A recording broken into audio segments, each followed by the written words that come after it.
Okay, so one of the first things I would suggest if you're going to be doing carbs is you get a container to take the carbs apart in. I usually take my carbs apart in this here United States Postal Service tub. They were kind enough to lend it to me for motorcycle fixing only, as it is still their property. Yeah, I don't think they mind. The nice thing about these is they're plastic. You can't lose any parts in them. And the plastic in them is impervious to carburetor cleaner, which eats through many other plastics. You can see there's a lot of things in here that I took off the old those carburetors before when I was working on them. There's a piece of the gasket here, and a bunch of these little screws, which after 30 years get pretty sorry. I have a whole bucket here full of torn up screws. I usually replace those first thing. I get some screws from McMaster Car and some washers for maybe 10-15 bucks.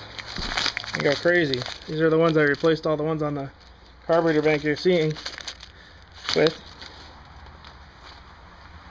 It's very handy to have all the screws renewed because then you can get in there, you don't have to worry about stripping anything. And I've learned that the hard way, man. Have I ever? You'll see on these guys, all these little guys here, these are all replacement screws, not the rusty guys that were on there. There's ones on the bottom too. I'm going to show you those in a little bit. Currently though, carbs are full of gas, so we're going to drain them out. Okay, in this case with these Suzuki carbs, they have some nice hoses on the bottoms. So we're going to use these to drain out the carbs. I would not advise draining the carbs some EPA not okay way, like in the yard or in the garage or in your driveway. I try to conserve the gas. I'm only putting it in here in my good gas can though because I know this is good gas. If you have carburetors with old gas, I would try to put it in a glass jar somewhere, and don't put it in anything that's going to run because it's going to be turpentine, it's going to be garbage. In these carburetors there's little flatheads. It just opens up a valve in there. I'm just going to give these a little turn and it's going to open them up and the gas is going to pour right out. Okay, usually what I recommend to people is to use a Phillips head impact wrench, the kind you hit with a hammer, to get all the OEM screws off for the purpose of the video, and because I've already switched these to something a little more stainless steel, a little harder, a little less problematic, let's say. I'm going to do it the quick way. I'm going to use this guy here.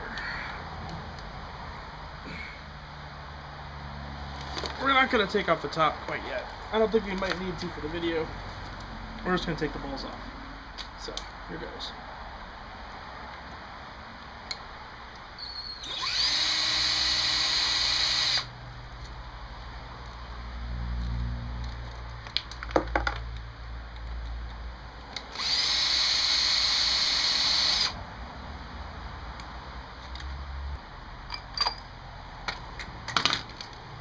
That's how you take off one bowl. It's the same for all four of them. So, get in there, take them all off, and you'll be in business. Okay, we're going to go through how to open up one of the carburetors. They're all the same, so I'm hoping that you'll be able to follow me on your other carburetors. The basic anatomy of the carburetors is this. This is the float. Under here, tip of the screwdriver, is the little inlet that lets the fuel in and out, or just in. The floats come off so you can maintain the inner part. There's a little pin here that's a little hard to get off sometimes. Usually what you do is you get a punch or a screwdriver, you put it on the end here, you give it a little start and it'll come off pretty easy. I got something over here that we're probably going to be able to take this guy out with.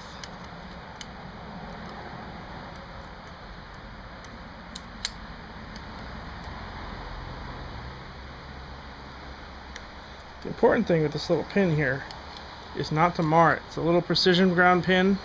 It's very high tolerance. It's supposed to be an interference fit in that hole.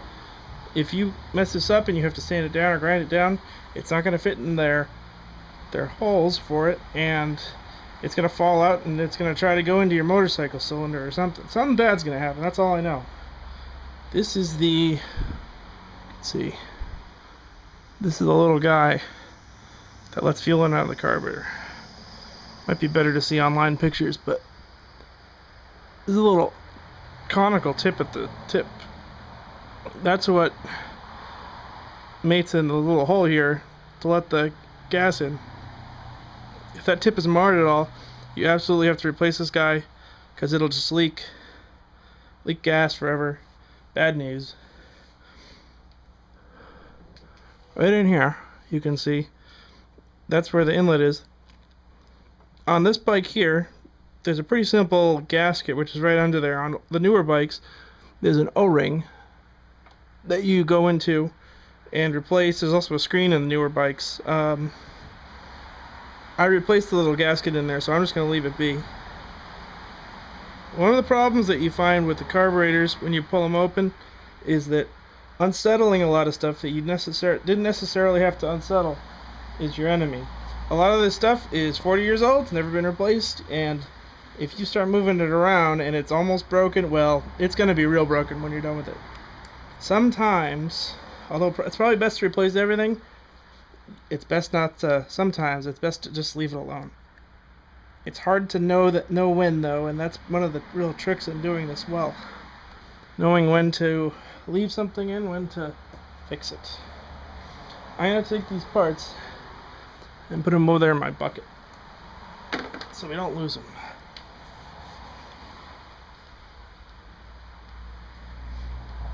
Up here, this is the main jet on the very tip. The guy it's plugged into is the needle jet, which is a cylinder which has holes in it. You'll see in a second. This little guy here is the pilot jet. It's all parts of the system. They all work together to make the bike run.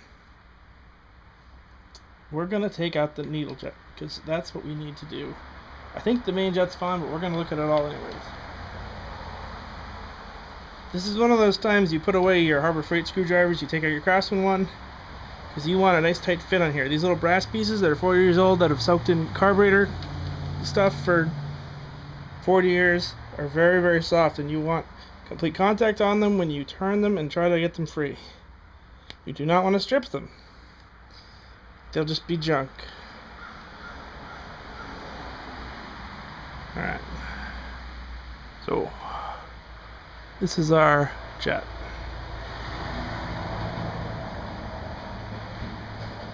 Now, upon inspection, this one looks okay, but the more I look at it, the more it looks like it's clogged. It's hard to tell, but you should be, these little holes, these little guys here, you can see that. Those are all holes. You should be able to see through all those. So I get the camera to free focus. You should be able to see through all these little holes.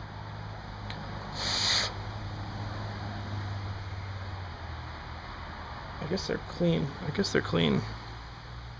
And you should be able to also see down the jet through the hole here. You can actually see a little bit on the camera. You can see through there, but it's hard to see it. This jet also comes off the needle jet, but I don't know. We might want to, but we don't really need to get it off today. That's not part of our mission. Put that guy back.